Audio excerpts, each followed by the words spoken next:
비트코인이 다시 꿈틀대고 있습니다. 개당 3만 달러를 1년 만에 재돌파했는데요. FTX 거래소 붕괴 이전의 가격을 회복했습니다. 비트코인이 FTX 사태의 충격은 어느 정도 해소했다는 이정표가 될 수 있겠습니다. 이 같은 움직임의 한가운데는 세계 최대 자산 운용사인 블랙록이 있습니다. 블랙록이 미국 증권거래위원회에 비트코인 현물 상장지수 펀드, 즉 ETF를 증시에 상장하겠다고 신청서를 내면서 비트코인을 바라보는 시각이 조금씩 달라지는 분위기인데요.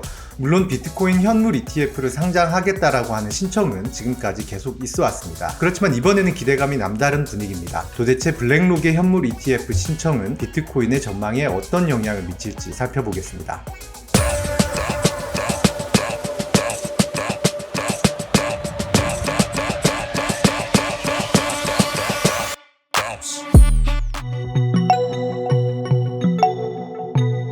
최근 비트코인 가격 상승은 두 가지의 치트키, 현물 ETF와 업계 최대의 자산 운용사인 블랙록이 결합한 결과입니다. 블랙록은 현재 운용자산 규모가 1트릴리언, 우리 돈으로는 1경원에 이르는 최대 자산 운용 업체인데요. 블랙록이 비트코인 시장 성장에 분수령으로 꼽히는 현물 ETF를 신청을 했으니 시장이 열광하고 있습니다. 가상자산 업계에서는 오래전부터 비트코인 현물 ETF가 증시에 상장될 경우 게임 체인저가 될 것이다 라고 보고 있습니다. 비트코인이 주류 자산군으로 부상하는 계기가 바로 현물 ETF 출시라는 건데요. 월스트리트저널은 이번 현물 비트코인 ETF 상장 신청이 승인될 경우에 비트코인 입장에서는 bonanza가 된다, 대박이 된다 라고 평가하기도 했습니다. ETF는 특정 지수나 종목의 움직임에 따라 수익률이 결정되는 펀드인데요. 주식시장에 상장돼 있기 때문에 주식 투자자들이 일반 종목을 거래하듯이 거래할 수 있습니다. 만약에 비트코인 ETF가 상장이 된다면 주식 투자자들이 이 ETF를 통해서 비트코인과 곧장 연결이 된다라는 의미가 되겠죠. 지금까지 가상자산을 투자하려면 암호화폐 거래소에 가서 가입을 하거나 따로 코인 지갑을 만들어야 했던 것과 달리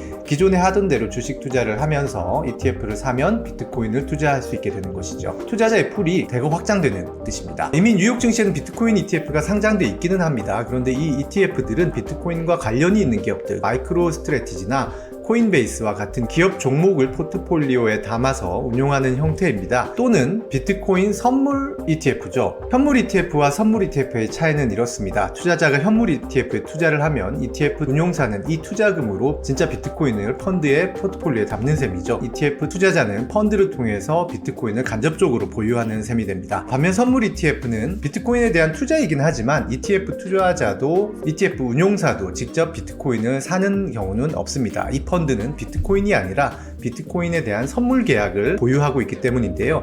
시카고 상품거래소 선물 비트코인 펀드의 포트폴리오를 보면 비트코인이 아닌 월별 선물 계약이 담겨 있습니다. 대표적인 비트코인 선물 ETF인 프로셰어스 비트코인 전략 ETF의 포트폴리오를 한번 같이 보시죠. CME 비트코인 선물 6월물과 7월물 계약이 담겨 있습니다.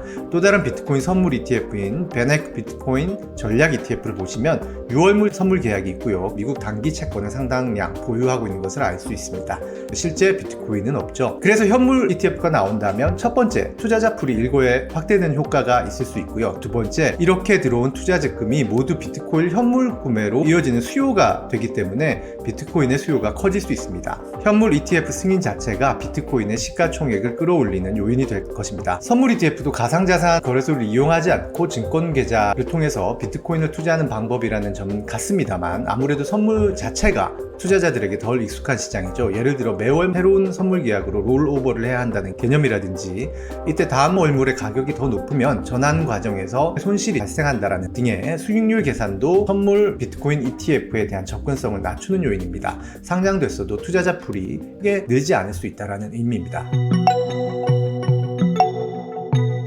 비트코인 현물 ETF가 상장될 경우에 시가총액은 커질 수 있겠죠. 그런데 진짜 중요한 점은 이를 통해서 비트코인이 월가의 주류 자산 시장으로 자리 잡을 수 있는 기회를 잡을 수 있게 된다는 점입니다. 비트코인의 세계 금융시장 내 위상은 사실은 그렇게 크지 않습니다. 월가에서 거래되는 금융상품의 기초자산으로서 비트코인은 전혀 취급되지 않고 있는데요. 예를 들어서 금융위기 때 익숙해진 MBS만 하더라도 주택에 대한 모기지 대출 채권을 기초자산으로 만든 금융상품이죠. 월가의 금융수표 마켓 격인 대형 투자은행들은 여러 가지 금융상품을 구비해 놓고 시장 곳곳에 파는 게 수익 구조 중 하나인데요. 부동산이나 채권, 주식, 원자재, 금은 월가의 금융상품의 기초자산이지만 월가에서 인정받는 비트코인 관련 상품은 없습니다. 이 말은 주류 금융권에서는 비트코인이 담보로도 쓰이지 못하고 기초자산으로 쓰이지 못한다는 의미입니다. 금융권 일각에서 비트코인이 가치 없다는 주장의 근거도 이런 맥락인데요. 부동산처럼 현금 흐름이 창출되지도 않고 주식처럼 배당 수익을 얻을 수도 없고 원자재처럼 생산적인 곳에 활용할 수 없고 금처럼 사회적인 혜택을 제공하지 않는다라는 주장이 있습니다. 이 말은 역설적으로 만약 비트코인이 경제 생태계 내에서 마치 금처럼 인식될 수 있다면 제도 금융권 내에 진출할 수 있게 된다라는 의미이기도 합니다. 금이 사회적으로 가치를 갖는 이유는 금은 귀한 것이다 라는 인류의 오랜 믿음이 있기 때문이죠. 현물 ETF가 활성화돼서 비트코인 투자자의 수요가 커진다면 이는 결국 비트코인은 귀하다 라는 사회적 인식에 기여하는 계기가 될 수 있다는 의미겠죠. 비트코인 업계가 꿈꾸는 최고의 시나리오는 일반 투자자들이 비트코인 현물 ETF를 통해서 투자가 늘면 블랙록의 고객들인 기관 투자자들도 진입하기 시작하고 가격이 이전보다는 안정되면서 또 다른 투자 수요를 불러일으키는 선순환 구조에 들어갈 수 있다는 것이죠. 이는 곧 금과 같이 비트코인의 가치에 합의하는 경제 생태계 구성원이 늘어난다라는 의미입니다. 이는 결국 월가 내부에서 비트코인을 기초자산으로 인정할 수 있는 가능성을 높이는 결과겠죠. 이에 비트코인 현물 ETF는 가격 상승을 넘어서 비트코인이 주류 자산군으로 도약하는 계기를 마련하는 의미가 있습니다.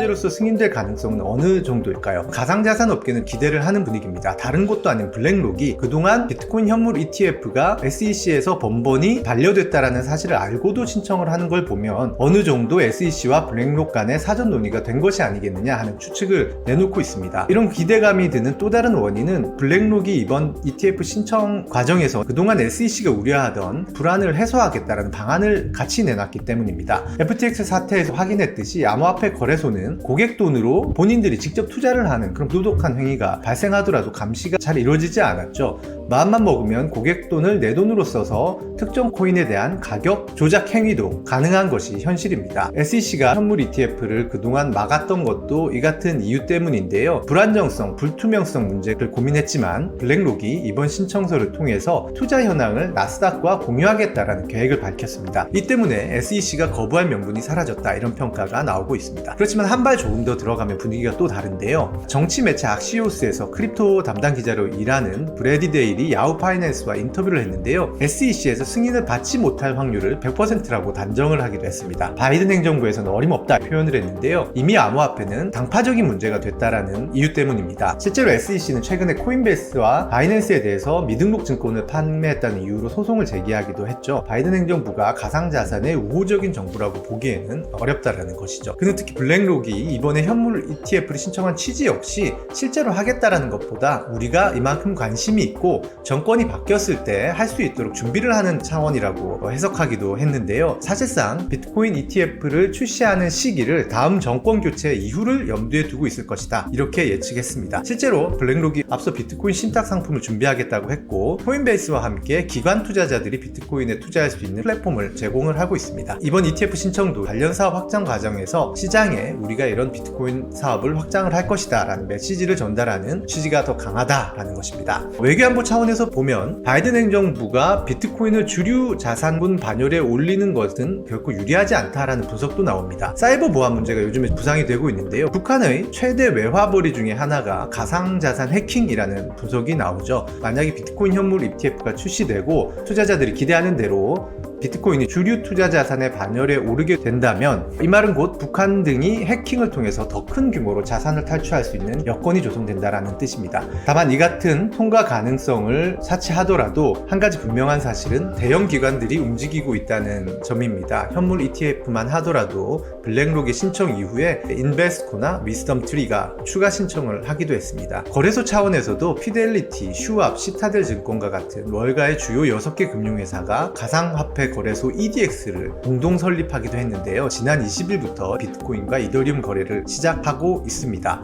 이 같은 모든 움직임은 비트코인의 가격이 2021년 11월 69,000달러의 정점에서 반토막 이상 난 크립토 겨울에서 진행되고 있다는 점이 주목할 만한데요. 지금 사업을 시작한다는 것은 이미 지난해 말 비트코인 가격이 17,000달러로 4분의 1토막으로 곤두박질 쳤을 때 준비를 진행하고 있었다는 의미겠죠. 적지 않은 대형 기관 투자자들이 현재 비트코인의 가격 하락과는 별개로 가상자산을 새로운 투자 자산으로 보고 있다는 방증일 수 있습니다. 어찌 보면 비트코인 투자자들의 블랙록에 비트코인 ETF 신청 소식에 열광하는 이유는 그 자체가 크립토 윈터의 끝을 알리는 신호일 수도 있지만 이 겨울이 지나가길 바라는 바람이 크다는 방정일 수도 있겠다는 생각이 듭니다.